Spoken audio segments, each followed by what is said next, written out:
Hi friends, welcome to kitchen Guru. நாம் இன்னைக்கு வெந்தயக்கீரையை வச்சு சப்பாத்தி பண்ண போகிறோம். ஒரே மாதிரி சப்பாத்தி சாப்பிட்டு நமக்கு போர் அடிச்சிருக்கும். நாம் இன்னைக்கு ஹெல்த்தியான வெந்தயக்கீரை சப்பாத்தி எப்படி செய்யறதுன்னு பார்க்க போகிறோம். இந்த சப்பாத்தி ரொம்ப ஈஸியாக செய்யலாம். வாங்க எப்படி செய்யலாம்னு பார்க்கலாம். வெந்தயக்கீரையை நல்லா அலசிட்டு பொடியாக கட் பண்ணி இந்த மாதிரி எடுத்துக்கோங்க. நான் 1 கப் வெந்தயக்கீரை எடுத்திருக்கேன். 1 கப் வெந்தயக்கீரைக்கு 2 கப் நான் கோதுமை மாவு எடுத்திருக்கேன். இப்போ நம்ம மாவு எப்படி பசையலான்னு பார்க்கலாம். நம்ம கோதுமை மாவு இதில் சேர்த்துடலாம்.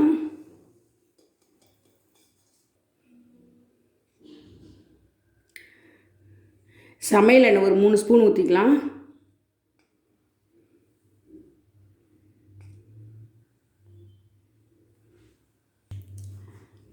ஒரு 2 ஸ்பூன் கடலை மாவு,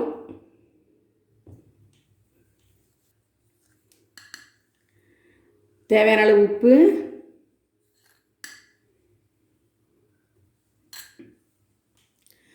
ஒரு 1/2 டேபிள் ஸ்பூன் மஞ்சத்தூள், 1 டேபிள் ஸ்பூன் பெருங்காய பவுடர், 2 டேபிள் ஸ்பூன் எள்ளு. நான் வெள்ளை எள் எடுத்திருக்கேன். நீங்கள் கருப்பு கலர் எள் இருந்தாலும் எடுத்துக்கலாம்.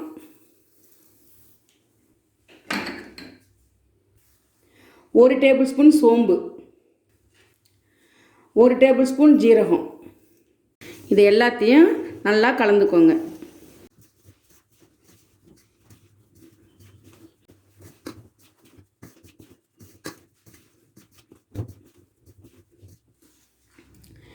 இஞ்சி, பச்சை மிளகா, பூண்டு 3ஐயும் சேர்த்து நல்லா நான் நைஸாக அரைச்சி வச்சுருக்கேன். 20 பல் பூண்டு, ஒரு பெரிய துண்டு இஞ்சி, 5 பச்சை மிளகா சேர்த்து நான் அரைச்சிருக்கேன். அதையும் நம்ம இப்போ மாவில் சேர்த்துடலாம்.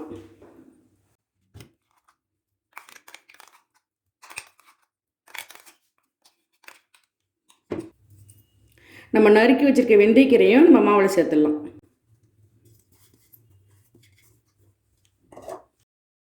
இப்போ இதை நல்லா கலந்துக்கோங்க.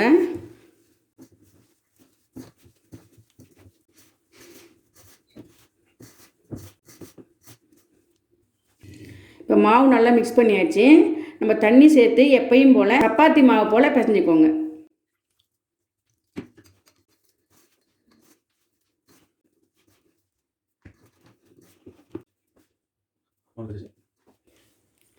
மாவு நல்லா பிசைஞ்சாச்சு. நம்ம இப்போ 2 ஸ்பூன் எண்ணெய் சேர்த்துக்கலாம்.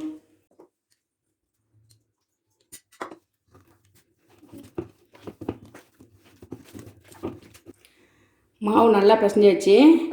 இப்போ நம்ம மூடி போட்டு மூடி வச்சிடலாம். ஒரு 30 நிமிஷம் ஆகட்டும். நம்ம வெயிட் பண்ணலாம்.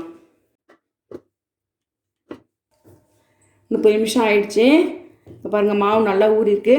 நம்ம இப்போ சப்பாத்தி போடலாம்.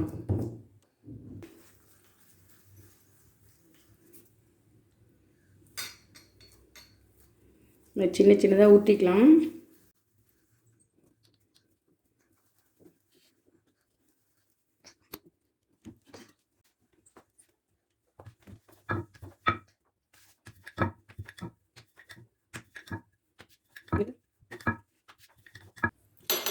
அழகாக ரவுண்டாக வேணும்னா இந்தமாரி வரம்பு உள்ள மூடியாக எடுத்துக்கிட்டு நம்ம ஸ்லைஸ் பண்ணிக்கலாம். இனிமேல் நம்ம சின்ன சின்னதாகவும் போட்டுக்கலாம், பெருசு பெருசாகவும் போட்டுக்கலாம்.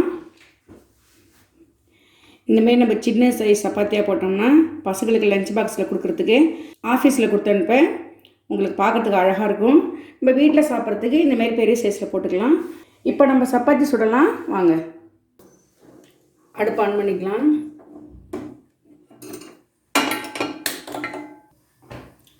தோசைகள் சூடு ஏறிடுச்சு. நம்ம இப்போ சப்பாத்தி போட்டுடலாம். எண்ணெய் 1/2 ஸ்பூன் எண்ணெய் ஊற்றிடலாம்.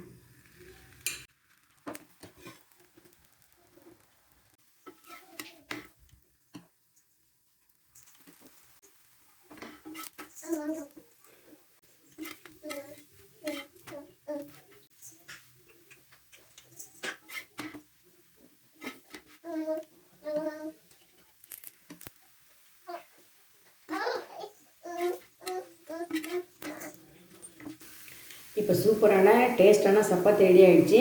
நம்ம அடுப்பை இப்போ ஆஃப் பண்ணிடலாம். ஹெல்த்தியான வெந்தயக்கீரை சப்பாத்தி இப்போ ரெடி ஆகிடுச்சு. இது சுகர் பேஷண்ட்டுக்கு ரொம்ப நல்லது, சாப்பிட டேஸ்ட்டாகவும் இருக்கும். சின்ன சப்பாத்தியாக போட்டு நீங்கள் ரோல் பண்ணி கொடுத்தீங்கன்னா குழந்தைங்க கையிலே வச்சுட்டு அழகாக சாப்பிட்ருவாங்க. இதுக்கு சைட் டிஷ்னு பார்த்தீங்கன்னா ஊறுகாயும் தயிர் பச்சடினா சூப்பராக இருக்கும். கண்டிப்பாக உங்கள் வீட்டில் நீங்கள் ட்ரை பண்ணி பாருங்கள். இந்த வீடியோ பிடிச்சிருந்ததுன்னா லைக் பண்ணுங்கள், ஷேர் பண்ணுங்கள், கமெண்ட்ஸ் பண்ணுங்கள்.